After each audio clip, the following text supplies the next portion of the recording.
తెలంగాణ బీజేపీలో వర్గ పోరు గ్రూప్ రాజకీయాలు కూడా పెరిగిపోతూ ఉన్నాయి చూస్తూ ఉన్నాం మనం కూడా పార్టీ అధిష్టానంపై దీనిపై ఏ మేరకు దృష్టి పెట్టిందో తెలియదు కానీ వర్గ పోరు మాత్రం ఎక్కడ ఆగడం లేదు నాయకులు ఎవరికి వారుగా గ్రూప్ రాజకీయాలు చేస్తూనే ఉన్నారు ముఖ్యంగా చూసుకుంటే స్థానిక సంస్థల ఎన్నికలకు రాష్ట్రం రెడీ అవుతున్న సమయంలో అందరూ కలిసికట్టుగా ఉండాల్సింది పోయి నియోజకవర్గాల వారీగా రాజకీయాలు ముమ్మరం చేసుకుంటూ ఉన్నారు ఈ క్రమంలో తాజాగా సీనియర్ నాయకులు ఈటెల రాజేందర్ అలాగే ఈటెల రాజేందర్తో పాటు కేంద్ర మంత్రి బీజేపీ ఒకప్పటి రాష్ట్ర అధ్యక్షుడు బండి సంజయ్ ఈ ఇద్దరి మధ్య కూడా రాజకీయాలు వేడెక్కి తారాస్థాయికి చేరుతున్నాయి ఇరువురు నాయకులు కూడా ఒకరిపై ఒకరు కత్తులు దూసుకుంటూ ఉన్నారు ఈటెల దూకుడుకు చెక్ పెట్టేందుకు బండి సంజయ్ ప్రయత్నిస్తున్నట్లుగా రాజకీయ వర్గాల్లో పెద్ద ఎత్తున చర్చ నడుస్తోంది తనకు హుజూరాబాద్లో తక్కువ ఓట్లు రావాలని కొందరు పనిచేశారని వాళ్లకు టికెట్లు ఇవ్వమంటారా అంటూ పరోక్షంగా ఈటెల వర్గంపై బండి సంజయ్ వివాదాస్పద వ్యాఖ్యలు చేయడంతో 3 రోజుల నుంచి జమ్మికుంట కమలాపూర్లో రహస్యంగా ఈటెల వర్గీయుల సమావేశాలు నిర్వహిస్తూ ఉన్నారు అయితే ఇక బండి సంజయ్ వ్యాఖ్యలపై ఈటెల రాజేందర్ ఇంట్లో కీలక సమావేశం నిర్వహించారు ఈ నేపథ్యంలో బండి సంజయ్పై ఈటెల తీవ్ర స్థాయిలో విరుచుకుపడ్డారు కడుపులో కత్తులు పెట్టుకుని కౌగిలించుకుంటా అంటూ విమర్శించారు నేను మీలా చెయ్యను కడుపులో కత్తులు పెట్టుకుని కౌగిలించుకోను అంటూ ఈటెల విమర్శించారు హుజూరాబాద్ నియోజకవర్గంలో ఎమ్మెల్యేకి ఎన్ని ఓట్లు వచ్చాయో ఎంపీకి కూడా అన్ని ఓట్లు వేయించారని చెప్పారు సంకేతం ఇచ్చే అడ్డ ఇలా శామిల్పేట అడ్డ దాన్ని పట్టుకొని వాడు సైకోనా శాడిస్టా వాడు మనిషా పశువా వాడు ఏ పార్టీలో ఉన్నాడు వాడు ఎవరి అండతో ధైర్యం చేస్తున్నాడు వాడిని ఎంచుకోవాలి కానీ బీ కేర్ఫుల్ కొడుక బీ కేర్ఫుల్ మేము శత్రువుతో కొట్లాడతాం కానీ కడుపుల కత్తులు పెట్టుకొని కవలించుకునే సంస్కృతి మా రక్తం లేదు కొడుక నా రక్తం లేదు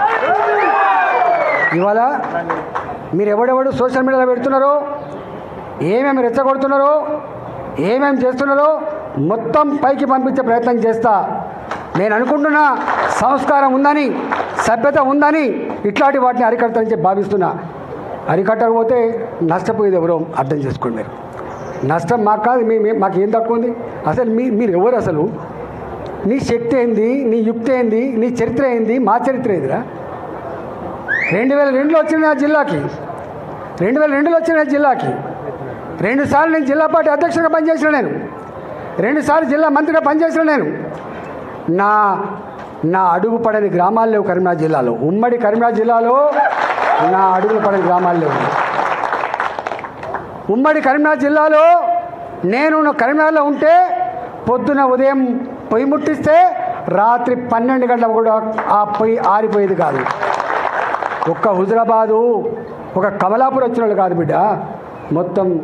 కరీంనగర్ జిల్లా మొత్తం వచ్చేది పక్క పంటున్న జిల్లాలు కూడా అప్పుడప్పుడు వచ్చిపోయేది ఇవాళ నేను 2 సార్లు 40 ఫ్లోర్ లేదని చెప్తున్నా అంటే నాకు తెలియని జిల్లా ఉంటుందా నేను పోని మండలం ఉంటుందా నేను మాట్లాడినటువంటి జాతులు ఉంటాయా మీకు మా చరిత్ర తక్కువ తెలుసుకోడుకా మీ చరిత్ర మీకు తక్కువ తెలుసు స్ట్రైట్ ఫైట్ తప్ప స్ట్రీట్ ఫైట్ రాదు మనకు మనం ధీరంతో కొట్లాడతాం తప్ప కుట్రదాలతో కొట్లాడటం కాదు మనం ఈ కుట్రలని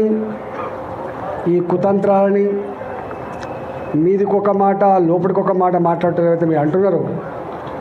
వాళ్ళ సంగతి తేల్చాల్సిన శక్తి సత్తా దాన్ని ఛేదించేటువంటి కర్తవ్యం ప్రజలకు మాత్రమే ఉంటుంది తప్ప మనం చిన్నవాళ్ళం అనుకుంటారు ఇవన్నీ విషయాలు తెలుస్తాయా గింతదాకా పోతుందా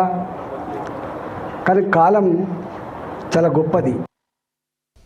స్థానిక సంస్థల ఎన్నికల్లో తమకు టికెట్లు రావని ఒకవేళ ఇది జరిగితే పార్టీకి వ్యతిరేకంగా గళం వినిపించాలని వారు నిర్ణయించారు దీనికి కారణం బండి సంజయ్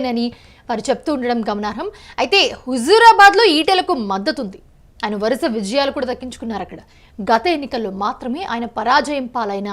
బలం పట్టు వంటివి నిలబెట్టుకున్నారు అక్కడ